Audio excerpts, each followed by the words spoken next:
verdade, é assim que celebram os católicos na Semana Santa lá na Espanha. É impressionante como essas pessoas são tão cegas e não reconhecem que esses rituais são rituais diabólicos, satânicos, que isso ali, lembrando como era no tempo da Inquisição, o qual as pessoas eram mortas, queimadas na fogueira, porque não seguiam essa religião diabólica católica. Percebam que os dois prédios do Vaticano, o formato dele é a cabeça da serpente. O antigo, você vê, tem até uma coroa em cima da cabeça. Veja bem nítido aí a cabeça com os olhos. Quem poderia ter uma ideia, de fazer uma igreja com a cabeça da serpente? Só poderia ter sido o próprio fundador dela. Dentro do prédio, você vê os olhos da serpente, a boca ali com dente, e bem lá dentro, né, você vê ali pelo lado de fora, aí a cabeça da serpente com o olho, e ali você vê uma serpente aqui, comparando, né, com o prédio ali, o olho da serpente. Então, pelo lado de dentro, bem lá no centro, tem essa estátua muito, muito bizarra.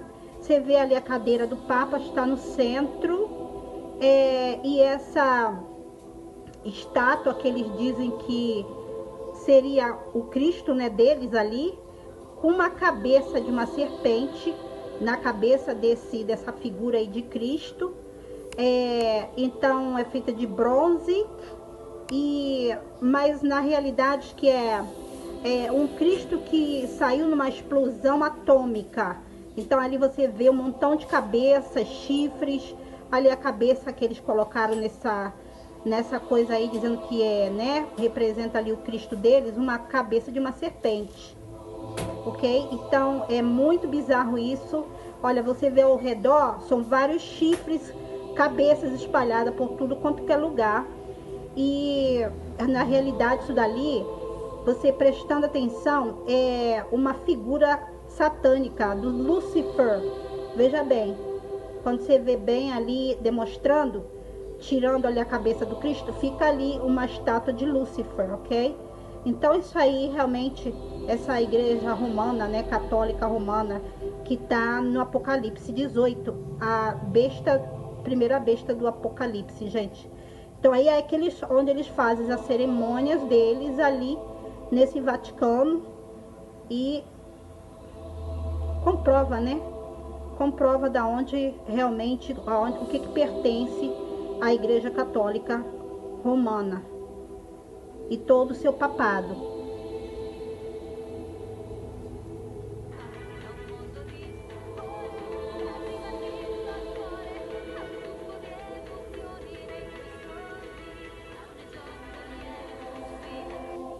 Então agora todos estão curiosos para saber quem é o próximo que vai sentar no trono da primeira besta no Vaticano e que vai combinar também com o da segunda besta dos Estados Unidos, o Papa que já está aqui.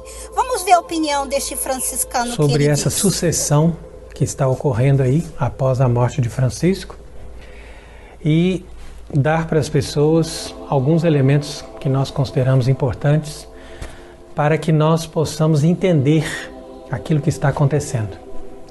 Principalmente porque há muitos que são ingênuos e acham que agora a situação vai melhorar e que nós vamos ter um Papa verdadeiro que será eleito ali entre os cardeais que são mais conservadores e tal. E é importante a gente perceber que isso não é possível na atual conjuntura. É isso que nós queremos explicar. Inclusive nós fizemos na segunda-feira uma explicação sobre toda essa questão aí da morte de Francisco, que há muito mistério em torno disso. As pessoas acham que nós estamos acreditando em fábulas e coisas que não têm sentido, mas apesar de nós não termos provas de muitas dessas coisas que nós estamos dizendo, há evidências que confirmam que de fato existe ali alguma coisa estranha. Então você veja que houve muito comentário no mundo inteiro a respeito desta nova modificação que Francisco tinha feito para que o caixão fosse fechado. E justamente por causa disso, eu acho que por causa desses comentários, resolveram ali no Vaticano, na última hora, deixar o caixão sempre aberto e fizeram ali o sepultamento dele dessa forma.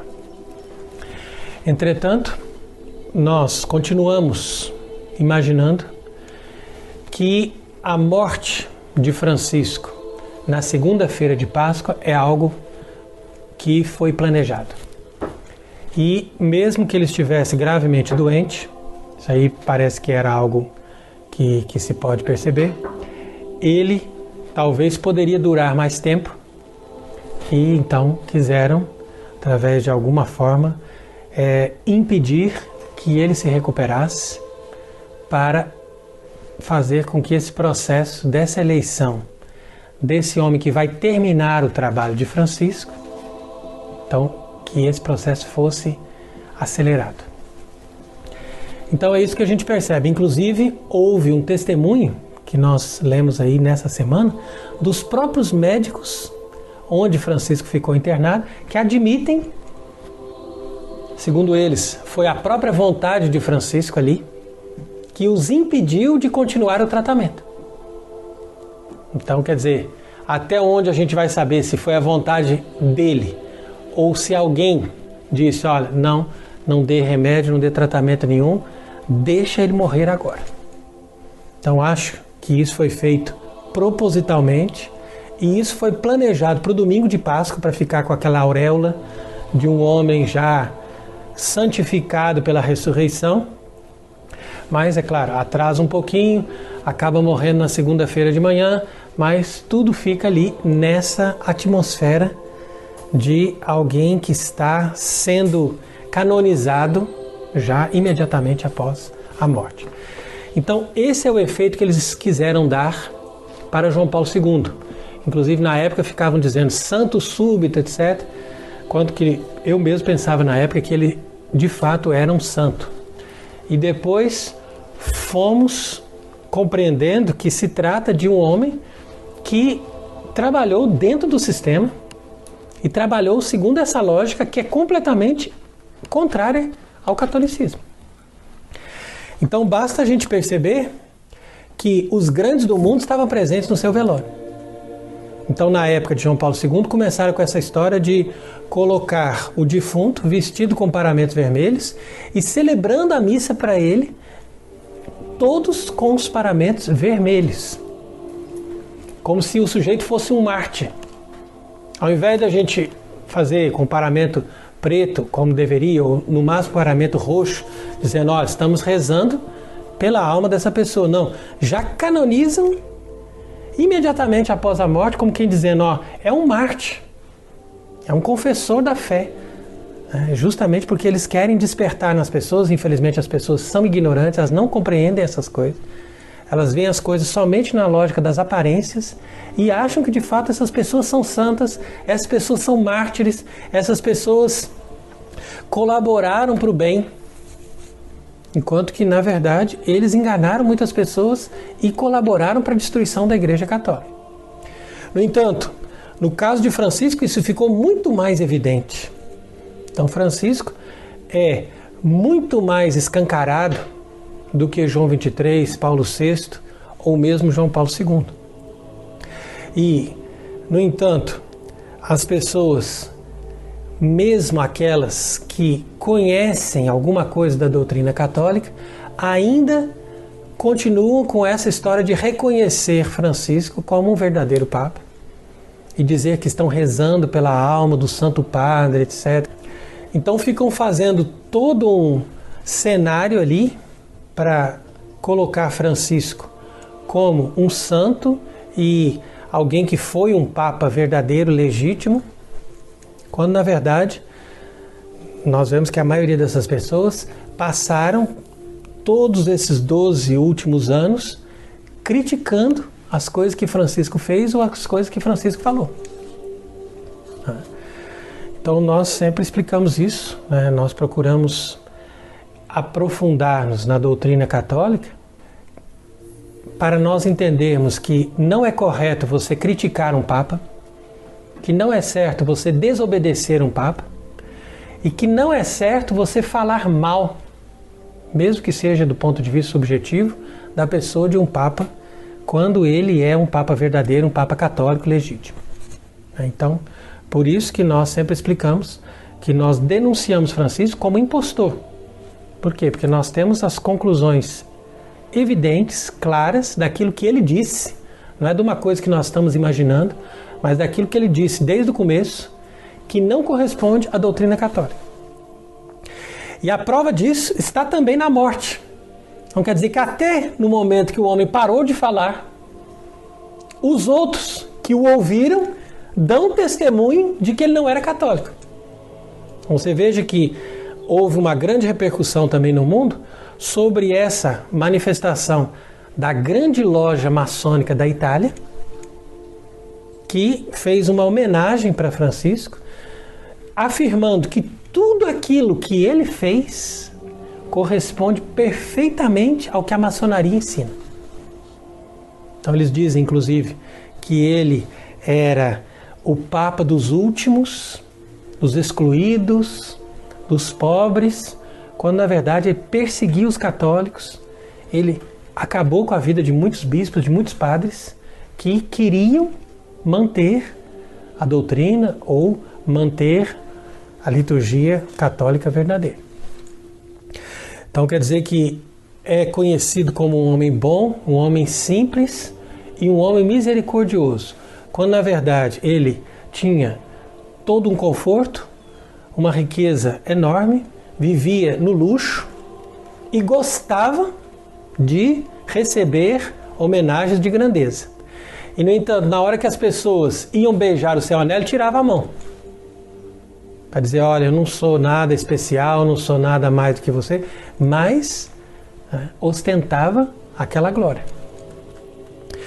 Então é por isso que a gente vê que tudo isso não passa de um teatro, de uma hipocrisia, e nós que fomos também castigados por esse indivíduo, nós manifestamos também a nossa indignação de ver que agora as pessoas não só o reconhecem como um Papa verdadeiro, mas ainda ficam prestando homenagens como se ele tivesse feito alguma coisa de bom para a Igreja Católica. Então é claro que ele representou essa instituição. A gente não diz que ele não é Papa no sentido de que ele não está ali representando a instituição do Vaticano atual. Então isso aí seria um absurdo, porque todos ali no Vaticano reconhecem que ele era o chefe do Vaticano. Então isso a gente entende, que ele foi o chefe, ou seja, o presidente daquele Estado do Vaticano e que ele executou ali o protocolo daquele sistema que está montado no Vaticano. Mas quando nós denunciamos a ilegitimidade de Francisco, nós ao mesmo tempo mostramos que no Vaticano hoje não é a Igreja Católica que está instalada. Então, por isso que nós sempre mostramos também a mensagem de La Salette, que diz claramente: Roma será a sede do anticristo. Então quer dizer, essa frase resume tudo. O anticristo, ele está sediado em Roma. Por quê? Porque ali em Roma está agora atuando uma igreja anticatólica, uma igreja protestante, uma igreja que corresponde ao ideal da nova ordem mundial e uma igreja luciferiana que apresenta um ensinamento, ou seja, uma igreja que tem os chifres do cordeiro, como se diz ali no Apocalipse, mas que fala como dragão. Fala como dragão por quê? Porque ali eles se sentam exatamente na boca dessa serpente e eles transmitem o ensinamento de Lúcifer. Esse ensinamento de Lúcifer que impregnou primeiro as repúblicas modernas, porque a maçonaria é a fonte de todas essas revoluções. Eles mesmos reconhecem que os ideais maçônicos são justamente a liberdade, igualdade e fraternidade, e eles estão reconhecendo aí nesse artigo que Francisco é alguém que atuou com o ideal da maçonaria e que tudo que ele ensinou corresponde perfeitamente ao que a maçonaria também ensina. Então aqui você veja a hipocrisia dessas pessoas que se dizem aí conservadores e tal, e que se dizem contra a maçonaria, mas ao mesmo tempo vão lá e dizem que Francisco é papa e que rezam por ele, que tal. Quer dizer, é uma contradição total. Por quê? Porque nós que somos católicos, nós temos o direito de reconhecer ou não uma pessoa como católica. Por quê? Porque como Jesus disse, o pastor das ovelhas é aquele que entra pela porta. E entrar pela porta significa você admitir tudo aquilo que a igreja sempre ensinou, seja no seu magistério, seja na sua tradição, seja na sua doutrina de maneira geral. Quer dizer, isso é entrar pela porta, é fazer o que a igreja sempre fez. Enquanto que aquele que entra por trás, como diz o Evangelho, é ladrão e assaltante. Então, se nosso Senhor nos deu essa fórmula de discernimento que está ali em João capítulo 10, é para a gente usar.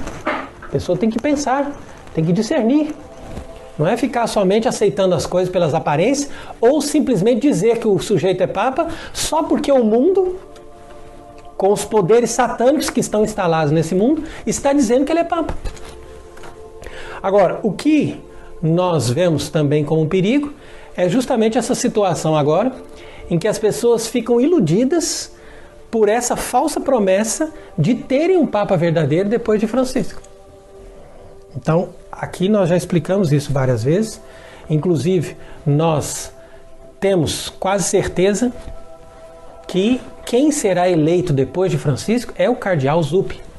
Nós já fizemos, inclusive, uma conferência sobre ele. Esse homem é comunista, esse homem tem todo o pensamento de Francisco e pior ainda do que Francisco.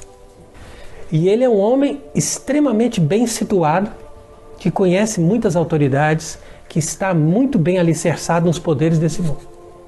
Então esse cardeal Zuppi é o homem que vai entrar depois de Francisco. E depois, se acontecer isso, nós vamos aqui vir fazer uma conferência para mostrar que a gente acertou no nosso prognóstico. Mas, se existe uma pequena possibilidade que ele não vença, por algumas questões aí que podem envolver, inclusive a questão da migração, porque eles querem que eventualmente seja eleito alguém que não seja da Europa. Então essa seria a possibilidade de trabalharem para uma outra eleição. Mas se normalmente as coisas caminham como está previsto, Zuppi será o sucessor de Francisco. E quando o comunismo toma o poder, o comunismo não larga o poder. Por quê?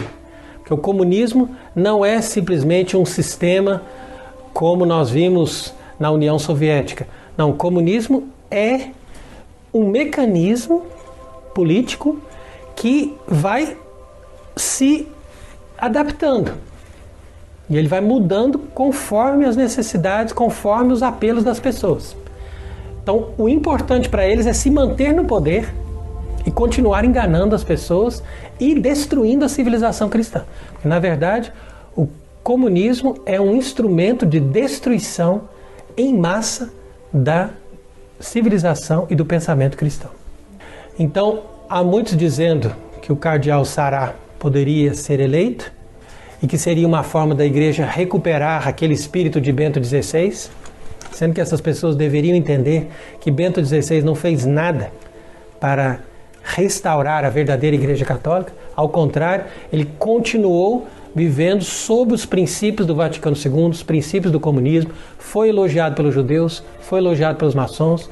Então quer dizer que é um homem que manteve alguma coisa, mas que estava trabalhando para esse mesmo sistema.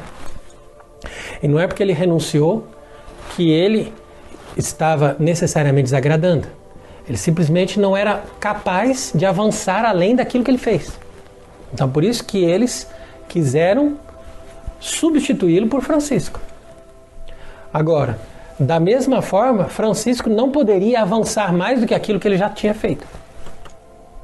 Porque Francisco será considerado conservador em relação àquele que vem depois. É isso que a gente precisa entender.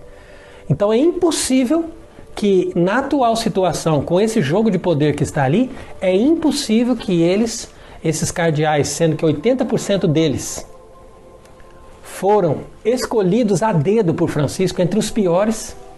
Então é impossível que essa gente vai dar um passo atrás e escolher um conservador que até entre os cardeais de Bento XVI era considerado um retrógrado e era uma pessoa ignorada ali no Vaticano. Por isso que o cardeal Sará não foi para frente naquele projeto que ele tinha de pelo menos fazer com que os padres celebrassem a missa virados para Deus, né, como era a missa antiga. E ele não conseguiu fazer nada. E ele depois acabou sendo tirado ali, porque ele era uma pessoa insuportável ali dentro. Da mesma forma, o cardeal Burke, que é uma pessoa que não tem nenhuma expressão no colégio desses cardeais atuais ali. E, portanto, esse cardeal americano não tem nenhuma chance de ser eleito, porque nem ele votaria nele mesmo. Na medida que ele não acredita nele. Ele não acredita que a igreja possa ter alguma possibilidade de se reencontrar ali dentro. É claro, porque o cardeal Burke representa justamente esse lado do tradicionalismo que recuou diante de Francisco. Por quê? Porque ao invés deles enxergarem as coisas como devem, eles ficam com aquela doutrina galicana, dizendo, não, mas ele é o Papa. Então, no final das contas, quando a autoridade cai por cima deles, eles recuam e obedecem. Então, mostra que eles têm, pelo menos nessa hora, um espírito bom. Eles são contra esse espírito rebelde da fraternidade, e isso é uma coisa boa. Mas não são capazes...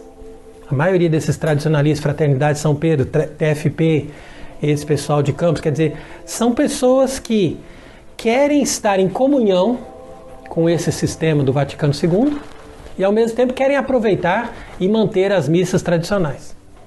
Mas eles não percebem que eles colaboram para a destruição da igreja quando eles reconhecem essas autoridades falsas. Então esse que é o problema. Eles sofrem na mão deles e continuam apanhando e continuam reconhecendo. Então é triste, é um fim triste que eles têm. Mas esse é o fim do cardeal Burke. É um homem que está aí destruído, terminando a sua vida na depressão. Esse também não tem chance. Agora, seria possível eles escolherem alguém que pudesse agradar certos partidos? Porque agradar os tradicionalistas com certeza não vão. Mas talvez vão agradar os carismáticos, por exemplo, elegendo o Antônio Tagle, lá da Filipinas. Ou talvez façam um esforço para eleger esse cardeal Américo, lá de Portugal, que fez aquela bagunça na Jornada Mundial da Juventude e que é considerado um homem que não tem nem sequer o princípio básico da fé católica. São pessoas que estão ali a fundo defendendo a Fratelli Tutti, que é uma carta magna, revolucionária da maçonaria. Então, quer dizer, tudo isso é impossível da gente entender, né, na medida em que a gente percebe que as coisas são tão claras e a gente, ao mesmo tempo, vê que essas pessoas, esses clérigos, esses bispos, esses padres, continuam aceitando essa situação. Então, realmente é uma coisa muito triste. Até o pessoal da resistência ali, que se diz defensor da lógica de Monsenhor Lefebvre, então eles continuam defendendo o princípio que Monsenhor Lefebvre ensinou para eles, que eles têm que desobedecer até o fim e têm que ignorar Roma. Imagine, quer dizer que você vai viver como igreja ignorando Roma até o dia que Roma volte àquilo que o Papa São Pio X colocou lá na encíclica Pascendi. Quer dizer, quando, aí que vem a pergunta, quando que essa Roma apóstata vai voltar àquilo que São Pio X, na época, já desagradou com a sua encíclica Pascendi? Isso é uma coisa impossível. Então, quer dizer, ou eles são muito ingênuos, ou eles são incapazes de discernir as coisas, ou eles são pessoas que têm má intenção. Agora, pode ser que esse conclave tenha tanta influência do mal que consiga não só eleger um homem como Zuppi, mas consigam até eleger um homem como Túcio, que é justamente o pupilo, vamos dizer assim, aquele que foi fabricado por Francisco para fazer uma carreira meteórica e chegar ali no Vaticano como prefeito da Congregação da Doutrina da Fé e cardeal. Então isso daí também é uma vergonha. Jamais, em nenhuma época da Igreja Católica, esse homem seria promovido sequer como padre. E hoje ele está ali como cardeal e prefeito do dicastério mais importante, que é aquele que cuida justamente da fé. E ele que fez esse esquema aí de abençoar casais gays. Então isso daí veio dele, claro, com o aval de Francisco. Então você veja que é uma situação insuportável. É uma igreja que não tem mais nem sequer os parâmetros fundamentais da natureza, de dizer, ó, casamento é homem e mulher. Nem isso não sobrou. E hoje, qualquer pastor protestante de uma igreja razoável consegue dizer mais verdades católicas do que Francisco e esses cardeais que estão ali no Vaticano para eleger o sucessor de Francisco. Então, é por isso que a gente vê a incoerência desses muitos que estão ali se dizendo católicos e apoiando a eleição desse futuro Papa, entre aspas, que não vai fazer outra coisa senão continuar o trabalho de demolição do catolicismo. É só isso que vai acontecer e vocês podem escrever que nós já dissemos outras coisas antes, que aconteceram, e estamos dizendo essas coisas agora, porque nós sabemos que isso está previsto, não só nas profecias, na Bíblia, mas também na forma como as coisas estão acontecendo. Então, o que eu acho interessante é a gente prestar atenção nessa entrevista do cardeal Miller, que o cardeal Miller, apesar dele ser também um pouco moderno, ele teve uma espécie de conversão e ele foi uma das pessoas que, de forma mais incisiva, combateu a postura de Francisco. Então, de todos esses cardeais que se levantaram, porque o cardeal Sarrat não fez isso, ele é um covarde. O cardeal Burke começou a fazer, depois abaixou a crista. E enquanto que o cardeal Miller manteve, pelo menos, o mesmo ritmo durante toda essa maratona aí desses 12 anos de apostasia do Jorge Mário Bergoglio. Então agora ele veio, fez uma entrevista e ele disse uma coisa que nós deveríamos prestar atenção, porque isso que ele está dizendo aqui tem todo o sentido. Então veja ali, olha. Ele garantiu que a Igreja Católica enfrenta o risco de um cisma se o próximo Papa seguir a linha liberal promovida nesses últimos tempos. O cardeal expressou como vê a situação atual da Igreja em uma entrevista com o jornalista Tom Kington, do jornal britânico The Times, realizada em seu apartamento, localizado a poucos metros do Vaticano. Então veja aqui que o cardeal Miller, ele, aqui na véspera do conclave, a primeira coisa que ele diz é que a eleição de um Papa não tem nada a ver com aquilo que se viu ali nesse filme Conclave, que eles fizeram também, não foi por acaso, porque já sabiam que o Francisco já ia partir em breve. Então tudo ali é para influenciar a Igreja no sentido de caminhar na direção que eles querem fazer. O objetivo deles é simplesmente fazer com que a estrutura da Igreja Católica se coloque totalmente a serviço dessa nova igreja que é ecumênica, que não tem nada de católica, que não tem mais a autoridade de um Papa que ensina, mas simplesmente de um paizão que abraça as criancinhas e fica ali cantando as musiquinhas no meio do circo. É isso que eles querem transformar o papado. Então, veio o cardeal Miller agora dizer o seguinte, que se eles elegerem um tipo como Zuppi ou como Tuccio, que são ultraliberais, então haverá um cisma. E nós temos muita esperança nesse cisma. Por quê? Porque, como a gente está sempre dizendo, a esperança da Igreja Católica consiste na eleição de um verdadeiro Papa. E nós explicamos que a eleição de um verdadeiro Papa não pode acontecer com esses cardeais que são ilegítimos. Então, os 133 que vão votar ali, entre eles, mais de 100 foram escolhidos por Francisco, essa gente é ilegítima, essa gente não tem a fé. Então eles foram promovidos como cardeais simplesmente porque eles são pessoas que estão a serviço desse sistema. Porque se uma pessoa hoje se apresenta como católico e se compromete a defender os valores que a Igreja Católica sempre defendeu, essa pessoa dificilmente é ordenado padre. Muito dificilmente ela chegaria a ser bispo. E seria impossível dessa pessoa chegar a ser cardeal. Então quer dizer que é uma luta injusta. A Igreja Católica não pode estar representada por esse colégio de cardeais que o Francisco montou em torno dele. Isso é uma coisa absurda. E, no entanto, o cardeal Miller está falando desse cisma. Então esse cisma é necessário. Por quê? Porque o cisma com aqueles que são cismáticos é a esperança de voltar à unidade da verdadeira fé. Porque eles já são cismáticos. Só precisa fazer cisma com eles. Então, se de fato, como nós estamos prevendo, vão eleger alguém pior do que Francisco, o cardeal Miller estaria a favor de um cisma. E nós estaríamos também dando esse apoio. Não porque nós defendemos a tese herética de que Francisco tenha alguma forma de papado material, não é por isso, mas é por causa dessa lógica de representação, porque a igreja precisa ser representada por alguém e só é possível eleger papa através de uma representação internacional. Então precisa haver um movimento internacional para que nós consigamos eleger um papa de forma correta.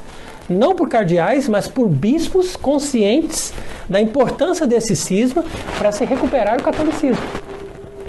Então por isso que eu considerei essa entrevista do cardeal Miller muito importante e nós pretendemos voltar nisso, porque esse tema aqui é, depois de Monsenhor Viganò, a notícia mais esperançosa que nós tivemos nesses últimos anos, na medida em que as coisas estão começando a se mexer na direção desse futuro Papa que Deus vai dar para a Igreja. Porque vai chegar um momento que a Igreja precisa realmente perceber a necessidade de romper com a estrutura do Vaticano que está dominada pela maçonaria e entrar numa nova estrutura e proteger um Papa verdadeiro em outro lugar que não seja ali em Roma. Então ele disse também que ele vai falar nas congregações gerais, que vão começar agora, e vai advertir os cardeais que eles têm que tomar consciência desse perigo. Ele assegurou também que nenhum católico é obrigado a obedecer a uma doutrina errônea. Então até aqui está tudo certo, mas depois ele diz que o catolicismo não consiste em obedecer cegamente ao Papa sem respeitar as Sagradas Escrituras, a tradição e a doutrina da Igreja. Então aqui vejo que uma frase galicana, ou seja, o ensinamento católico é que o catolicismo consiste sim em obedecer a um Papa, mas um Papa só é verdadeiro quando ele obedece às Sagradas Escrituras, a tradição e a doutrina da Igreja. Então não é que a gente não obedece um Papa que não está seguindo a Escritura, a doutrina da Igreja. Não. É simplesmente que a gente não reconhece que ele possa ser um Papa verdadeiro na medida em que ele está claramente contra aquilo que a Igreja ensinou.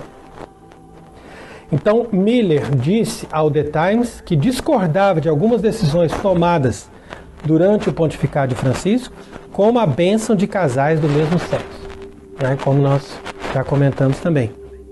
Ele também criticou o conceito de fraternidade entre católicos e muçulmanos, enfatizando que os católicos são irmãos e irmãs em Cristo. Então quer dizer que não tem como nós fazermos uma fraternidade com as pessoas de outra religião. Que a fraternidade é entre nós que cremos em Jesus Cristo. Então, no máximo que nós poderíamos falar é de uma fraternidade entre os cristãos e tentar converter aqueles que se dizem ortodoxos ou aqueles que se dizem evangélicos ou protestantes, para que eles entendam a verdade, entendam a tradição da igreja, entendam a doutrina dos apóstolos e sejam católicos verdadeiros. Porque somente um católico verdadeiro pode se dizer cristão. Então veja aí como que o cardeal Miller expressou muito bem, questionando o acordo que Francisco fez com a China, que de fato foi um absurdo, na medida em que ele organizou ali nomeação conjunta dos bispos da Igreja Católica com os bispos da Igreja da China. Então, quer dizer, isso é uma coisa absurda, que é uma coisa que não faz sentido. Por quê? Aquilo que a Igreja Católica sempre defendeu deve valer. Por quê? Porque aquilo que a Igreja Católica tem como princípios não corresponde a essa falsa igreja que eles fizeram ali na China, apoiando o regime comunista. Então, como diz aqui o cardeal Miller, você não pode fazer pacto com o diabo. E ele ainda concluiu a entrevista dizendo que o próximo Papa não deve buscar o aplauso do mundo secular, que vê a igreja como uma simples organização humanitária que faz um trabalho social. Mas, ao contrário, o futuro pontífice deve se concentrar na verdade revelada. Então, quer dizer, que ele falou aqui uma coisa verdadeira. Infelizmente, ele também não tem chance de ser eleito, mas que ele possa, pelo menos, se decepcionar de tal forma com essa estrutura que vai começar agora a partir do sucessor de Francisco, e ele, então, possa ter a coragem de promover esse cisma, que é a esperança para que a Igreja Católica possa se reorganizar em torno de um verdadeiro Papa que deve, como ele disse aqui muito bem, defender a verdade revelada, que é a base da fé, que é a base da doutrina e que é, por sua vez, o fundamento da Igreja Católica.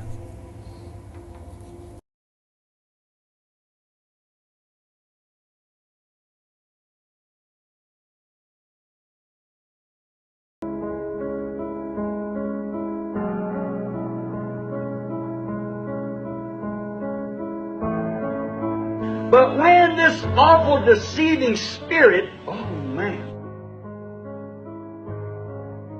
incarnate spirit,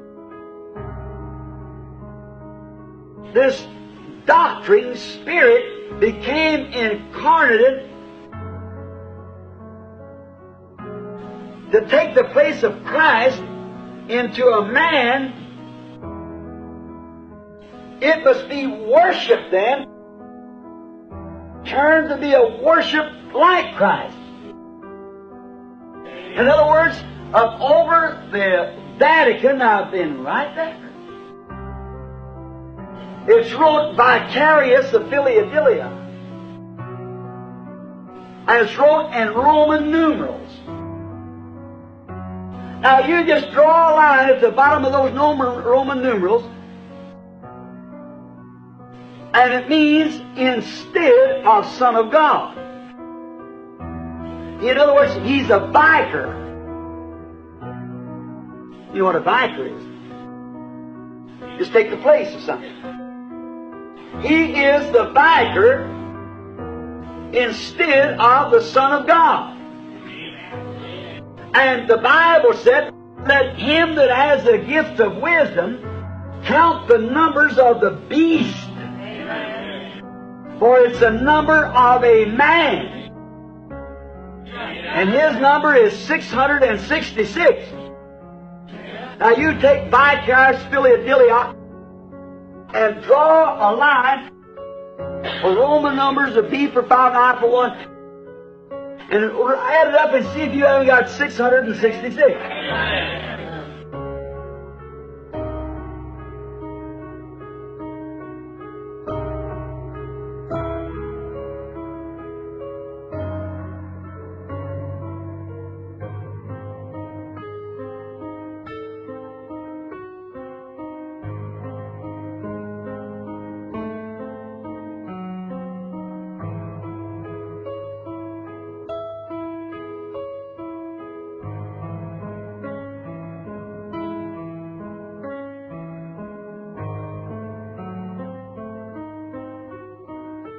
The Bible said He would be set in the temple of God. Worship like God. When that little doctrine becomes vicar instead of the Son of God. Oh my, that awful deceiving spirit. If you want to read that, read in 2 Thessalonians 2:3. Let no man deceive you by any means. For that day shall not come except there come a falling away first. And that man, man of sin, be revealed, the son of perdition, who opposes and exalts himself above all that's called God, or that is worship, so that he, as God, sitteth in the temple of God, showing himself that he is God. Talk about a person. When he, as his head demon, incarnate in this super religious man, as the Bible predicts, then he unites his church and state, both of his own powers unite together. When the Antichrist spirit went forth, it was a spirit. When the spirit went forth, it was Antichrist, against the teaching of Christ. What Christ set out for his church to do, it was against sin. So then when he went forth, then after a while he was given a crown, because you can't put a crown on a spirit's head. But when this spirit becomes incarnate, he become a crowned false prophet to the working of the Antichrist spirit. He is already, Satan controls the political powers of the world. Now he gets into a place that he's going to make a universal church power. Taking religious power. Now when he did that, he did not have the ecclesiastical power yet. But he started in with a demon of a false teaching. And that teaching become a doctrine. That doctrine become incarnate in a false prophet. And then he went just to the right place. He never went to Israel now. He went to Rome, Nicaea, Rome. The council was held, and they elected a head bishop. And then by doing this, they united church and state together. Then he dropped his bow. He got off his white horse. He got on his red horse. Or he can kill anybody that don't agree with him. There's your seal. Same fella. Watch him right on into eternity under with us. Unites both his powers together. All right? The 7 heads are 7 mountains on which the woman sat. Oh. You'd have to be totally blind, deaf, and dumb not to get that. All right?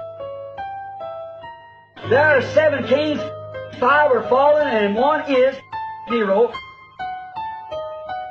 and 1 is to come.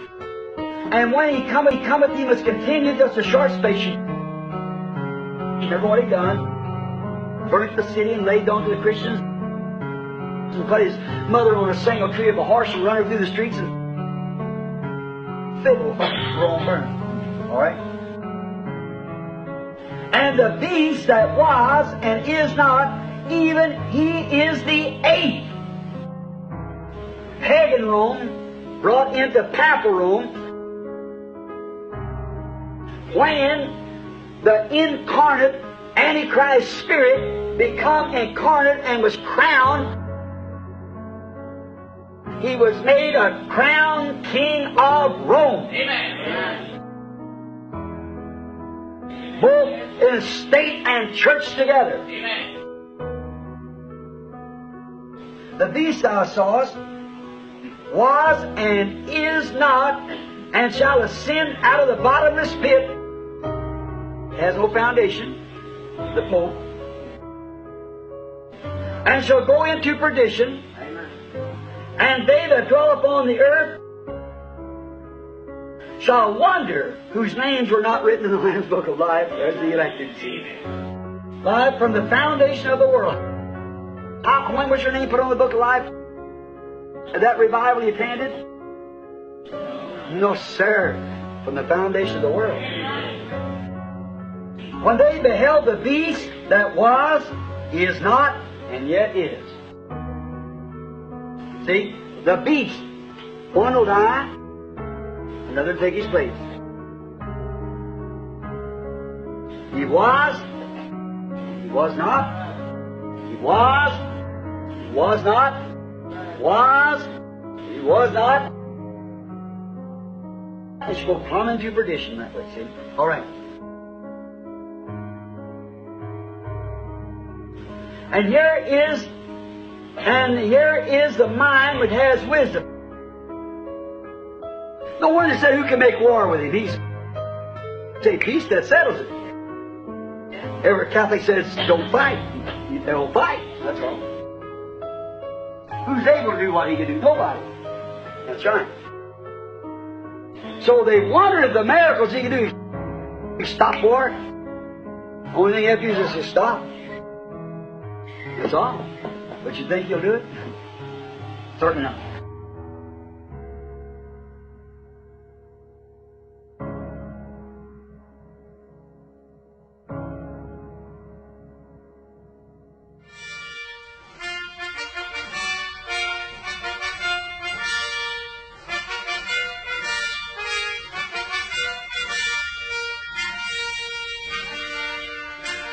This writer and all his kingdom subjects that are slain down through the age,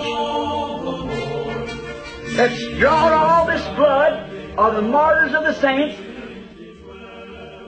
will be slain by the sword of Jesus Christ when He comes. They that take the sword will be slain by the sword. They took the sword of dogma and Antichrist and cut down the real true worshippers all down through the ages to the millions. And when Christ comes with the sword, for it's His word that proceeds out of His mouth, He'll slay every enemy that is before Him. You believe it? Let's go here in just a minute. Revelation. We'll see now if I'm just saying that or where the word says it. Revelation 19:11. And I saw heaven open. Amen. And behold a white horse. And he that sat on it is called Faithful and True.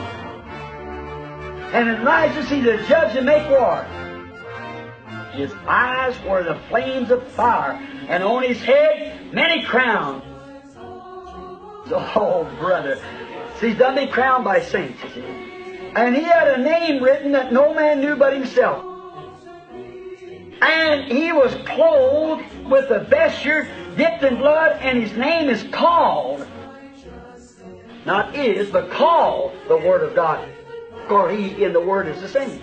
See? Now notice, not his names.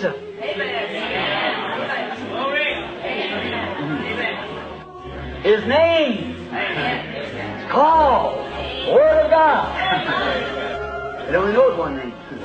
No other name. And the armies of heaven, which were in heaven, followed him upon white horses, clothed in fine linen, white and clean. That's the righteousness of saints. See? Now watch. And out of his mouth goeth a sharp sword. Amen. Hebrews, the 4th chapter, said the Word of God is sharper than a two-edged sword. Amen. Cutting even to the marrow of the bone. And what does the Word do? It's a discerner of the thoughts of the heart. Amen. Right. Out of his mouth goes a sharp sword, that with it he should smite the nations, and he shall rule them with a rod of iron, and he treads the winepress of the fierce This is the wrath of Almighty God. And he had on his vesture and on his thigh a name written, King of Kings and Lord of Lords.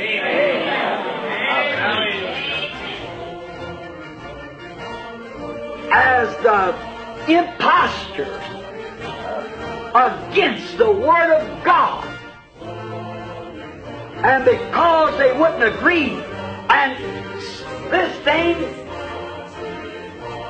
Satan placed, united the political powers which he held and the spiritual powers which he held together and made a church that sweeps into every nation, and he's put millions times millions after he jumped off from his white horse onto his red horse, and he took his sword and went forth, but God said, with the same thing that he perverted or tried to, the false teaching, that same word will rise in power coming forth from the lips of Jesus Christ, and it shall slay him and everything before it. Hey, and there's the second seal. You love him. Oh,